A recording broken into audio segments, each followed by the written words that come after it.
Um portuário aplica uma força horizontal constante de 80 newtons a um bloco de gelo sobre uma superfície horizontal lisa.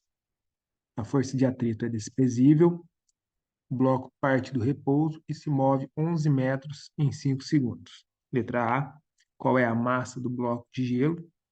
Letra B, se o portuário parar de empurrar o bloco depois de 5 segundos, qual será a distância percorrida pelo bloco nos 5 segundos posteriores? A letra A quer saber qual é a massa do bloco de gelo. Para encontrar o valor da massa, eu vou utilizar a segunda lei de Newton, onde a força resultante é igual ao produto da massa do bloco de gelo pela aceleração adquirida por ele.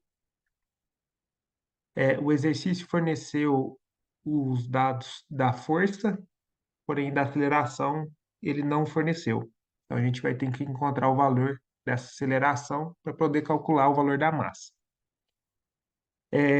A força ela é horizontal, então a gente vai considerar o movimento aqui apenas no eixo X.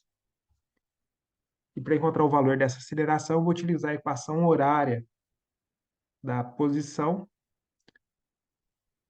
para o movimento com aceleração constante. Então, a gente tem que posição final vai ser igual à posição inicial, mais a velocidade inicial vezes o tempo, mais a aceleração em x, dividido por 2, vezes o tempo ao quadrado. Os dados que o exercício forneceu, então ele move 11 metros em 5 segundos, então o t vai ter valor de 5 segundos, o x, que é a posição final, vai ser 11, a posição inicial vai ser 0, e ele parte do repouso, então velocidade inicial é 0 também. Então, aqui como x0 é 0 e o v0 é 0, então 0 vezes t vai dar 0, 0 somado com 0 aqui vai dar 0. Então, essa equação fica assim: x igual a aceleração em x dividido por 2 vezes t ao quadrado. Eu quero encontrar o valor da aceleração aqui por enquanto, então eu vou isolar ela nessa equação. Esse 2 que está dividindo passa para o outro lado multiplicando x, vai ficar 2x. E o t ao quadrado que está multiplicando passa para o outro lado dividindo. Então fica 2x dividido por t ao quadrado, que é igual a aceleração em x. Substituindo os valores que o exercício deu, então x vale 11 e t vale 5. Então, a aceleração vai ser igual a 2 vezes 11 dividido por 5 ao quadrado. 2 vezes 11 dá 22, dividido por 5 ao quadrado, que é 25. 22 dividido por 25 é igual a 0,88 metros por segundo ao quadrado. Essa é a aceleração. Então, utilizando agora a segunda lei de Newton, onde a força resultante é igual a massa vezes a aceleração, para achar a massa, eu passo a aceleração dividindo a força resultante. Então, massa é igual a força resultante em x, dividido pela aceleração em x. Substituindo os valores, no lugar do F da força resultante, que eu vou substituir por 80, e no lugar da aceleração, eu vou substituir por 0,88. Então, 80 dividido por 0,88, a massa ela é igual a 90,9 kg.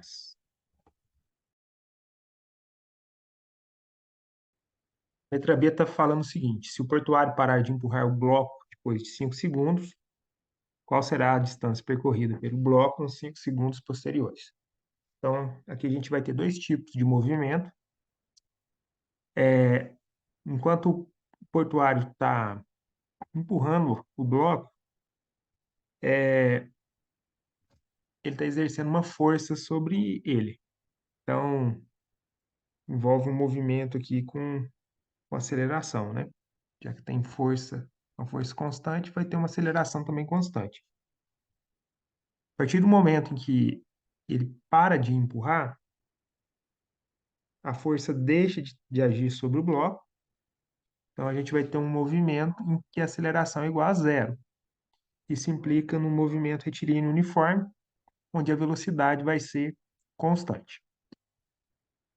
Então, para a gente saber que a distância percorrida aqui, nos 5 segundos posteriores, a gente precisa saber a velocidade que o bloco tinha no momento em que o portuário deixou de exercer a força sobre o bloco. Então, para calcular essa velocidade, eu vou utilizar a equação horária da velocidade, que é velocidade em x igual a velocidade inicial em x, mais a aceleração em x vezes o tempo. Os dados que o exercício forneceu, instante de 5 segundos, a aceleração que a gente calculou na letra A é igual a 0,88 metros por segundo ao quadrado. Velocidade inicial, partindo do repouso, então, é zero. Substituindo os dados aqui na equação, esse zero que eu posso retirar da equação.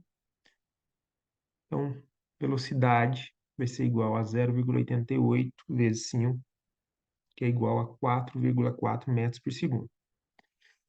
Então, a partir daqui, a gente pode calcular a distância percorrida, sabendo que a velocidade vai ser constante, igual a 4,4 metros por segundo. Então, utilizando aqui a equação horária da posição para o movimento uniforme, que é x igual a x0 mais vx vezes t. Ou seja, posição final igual à posição inicial mais a velocidade vezes o tempo. Passando esse x0 para o lado esquerdo da equação, então aqui ele está somando, ele vai passar subtraindo, x menos x0 vai ser a distância percorrida, a distância percorrida vai ser igual à velocidade, que é 4,4 vezes o tempo aqui, que vai ser os 5 segundos posteriores. Fazendo essa multiplicação, a gente chega no resultado, que a distância percorrida é igual a 22 metros, e esse é o resultado.